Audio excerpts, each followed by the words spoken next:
So for any guitar tech, a brass hammer is sort of an essential tool because that's your first line of defense against a fret that's popped up. But if you're just starting out, then you're going to have a bit of a learning curve trying to learn how to use it. So today I'm going to show you how you can make a tool that requires no skill and it'll seat your frets down for you. I'm Dave with Stringing It Together, and let's dive in. So what I'm going to be making is a tool that sort of mimics a Stewart MacDonald tool called a fret setter. And the reason that I'm showing you this is because it's a very user-friendly or beginner-friendly, we'll call it, way to hammer down your frets.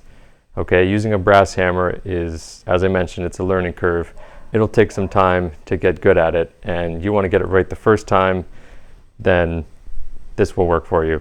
Okay, so I would typically use brass for this, but since that's a little bit hard to come by and a bit expensive in that you have to buy a full length of it, we're going to be making this one out of an old screwdriver, which I'm sure you can find at an old thrift store. You probably have one laying around. The only key factor is that it has to be a hard screwdriver. It can't be one of those cheap plastic. There's a certain kind of plastic that you'll know what I'm talking about when you feel it. It's hard. Okay, so let's jump right in. I'll show you how to make it. All that you actually have to do with this screwdriver is cut off the steel part here. And you can use a hacksaw for that. You can use, an angle grinder, whatever. You do want it to be pretty accurate though. So with the angle grinder, if you slip, then, you'll have to deal with that. But either way, it's fine.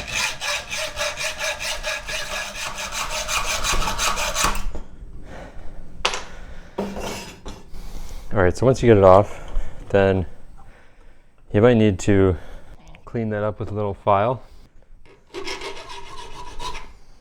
Now that you've got this nice and smooth, you just want to flip this over and you want to make a little groove right here so it'll stay on the fret. Now this actually has kind of a line there already, which I think I'll use that. But you want to make it straight. So to do that, you can use a hacksaw. I have this little blade here. Reach around my camera. Put your fingernail there so you don't cut your fingernail. And just make a little groove there, just to more like a guide for your file. Okay, and then I might go over a little bit and just kind of work my way in from the edges. We got a nice straight line there to work with.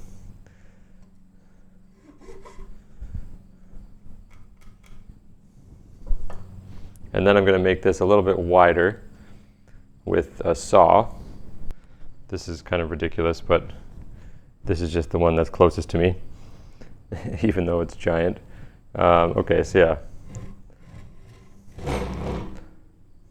I guess I could have used what would have made the most sense is my fret saw, which is actually behind me, but okay, that's fine. So, got a nice little groove there. I'll try to make it so that it's the same on both sides. And then, the only key with this is you don't want it to go deeper than the height of your fret. Okay, so you might want to use calipers, or you could just eye it up and adjust it later if necessary. The old wing it method. And then you're going to take a piece of sandpaper and something that you've sort of held up to your fret that's the same size. The back of this saw is pretty much the same size as a fret, a little bit wider, which is good in case you want to do jumbo frets with this. And then just wrap your sandpaper around and just use it like a file to file this out.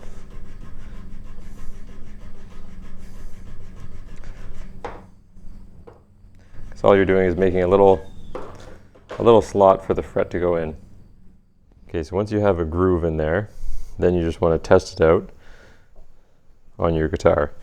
It may seem obvious, but yeah, you don't want this to be lower than your fret. You want to be able to see daylight underneath there because you don't want to be hammering that into your fingerboard.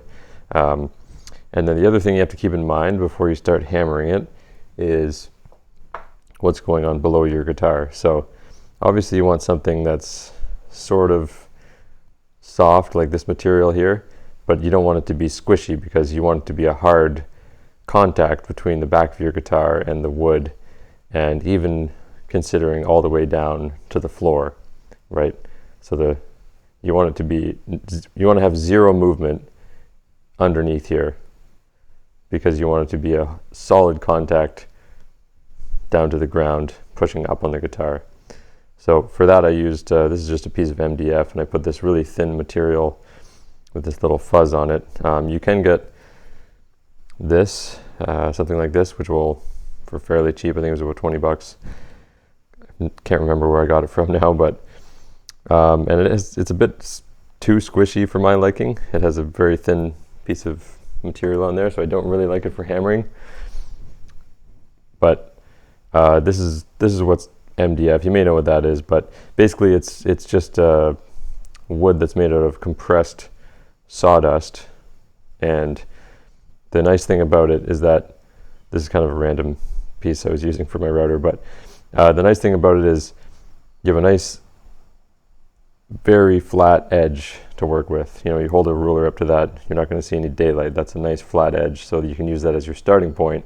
Draw a square there, cut out a little groove that matches your guitar neck.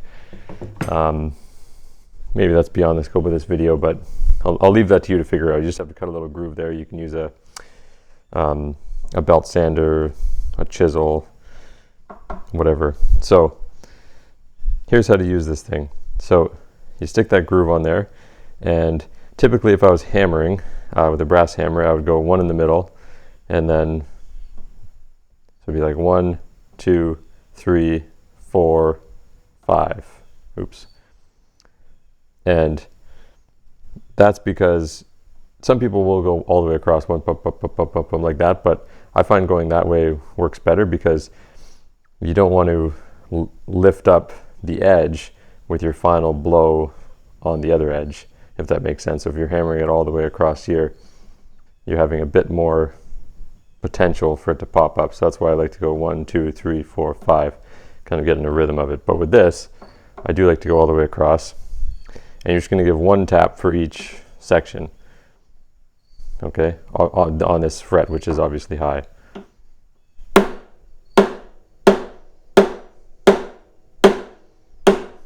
And finish out with a good strong one on the ends. So there you go, very easy to make and very simple to use, and that's going to be your first defense against a fret that's popping up.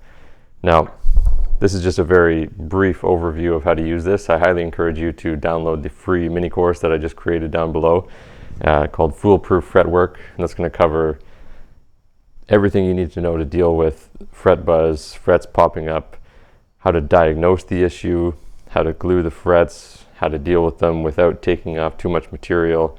And it's specifically designed for guitar players like you who are wanting to learn how to fix their guitar, but you don't want to mess up your precious guitar.